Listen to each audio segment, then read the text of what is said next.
In this episode of Derp Star, I'll be fixing the hot air balloon in the Olympus dimension.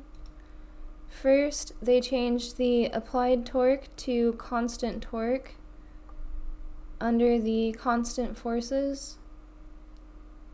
I set this to make the hot air balloon rotate upright after you bump into it.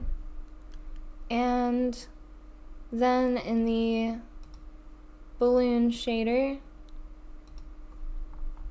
I just need to add a semicolon here. So now in the shader parameters, I can add the pattern and set the colors again.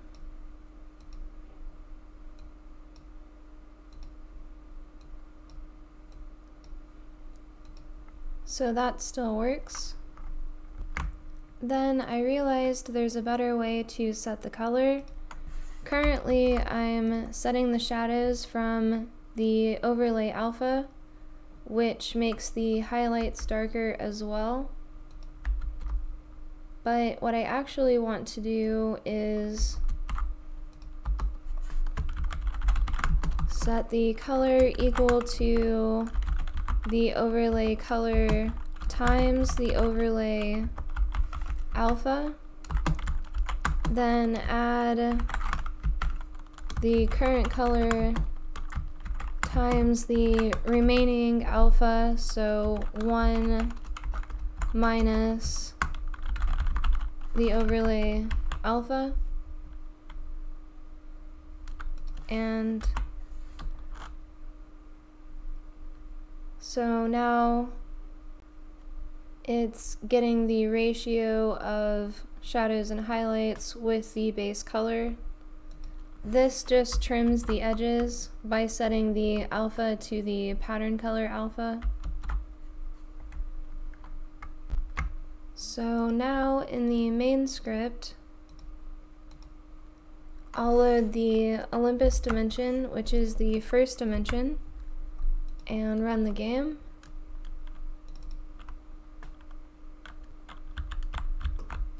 And I can see that some of the patterns are working and some are not.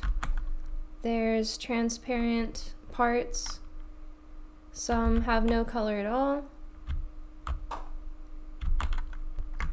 That's because the vectors are importing with the hidden layers shown.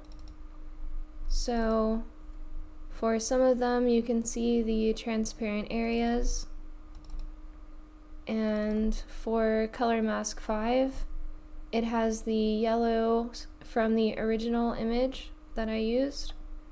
And I can see in the file browser, color mask 5 does have the grayscale.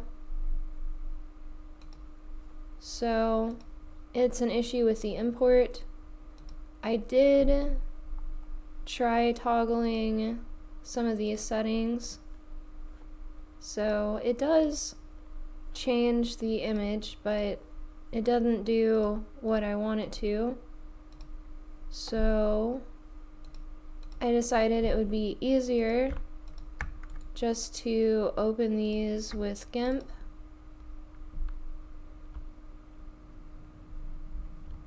and set the scale. Since they don't need to change size anyway, I'll set it to 0.3 and export them as a PNG so they keep the transparency.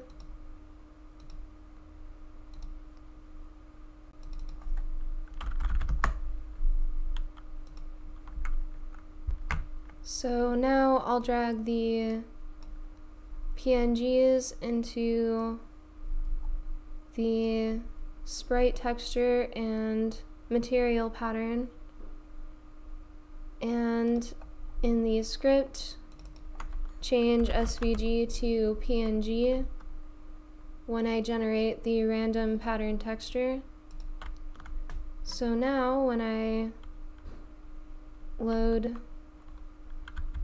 the Olympus dimension, you can see that all of the patterns are now working again.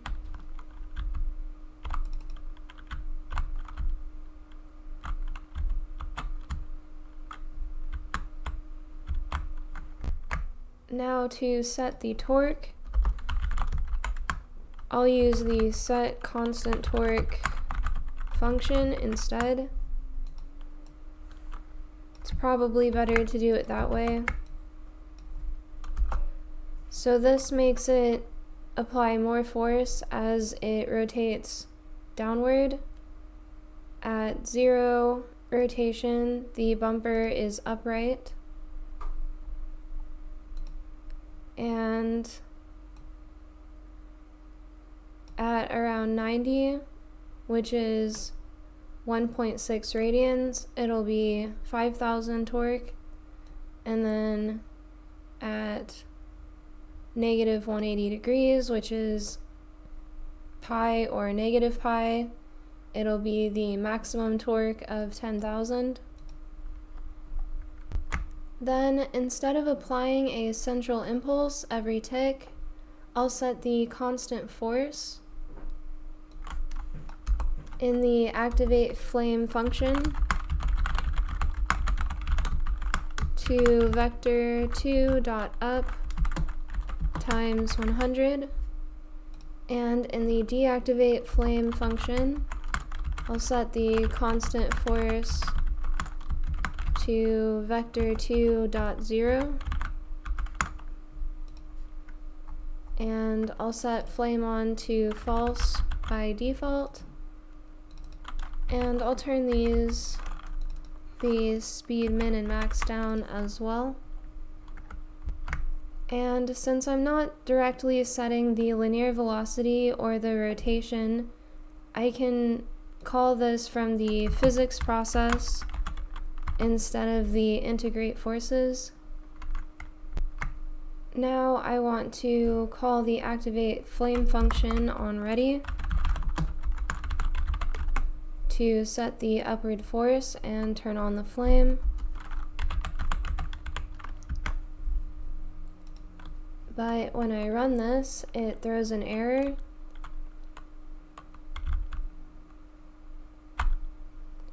Because the bumper ship base class ready function is not being called. It used to call the base class function for the inherent ready process onload, but now you have to call the super function here to call the base class. And now the balloons are built with the bumper ship ready function first. So now the balloons are working again and they're a little bit more efficient. Next time I'll fix the laser sharks in the Oceanus dimension, and after that I can fix the space worm. So that's all for now. Thank you for watching and have a great day.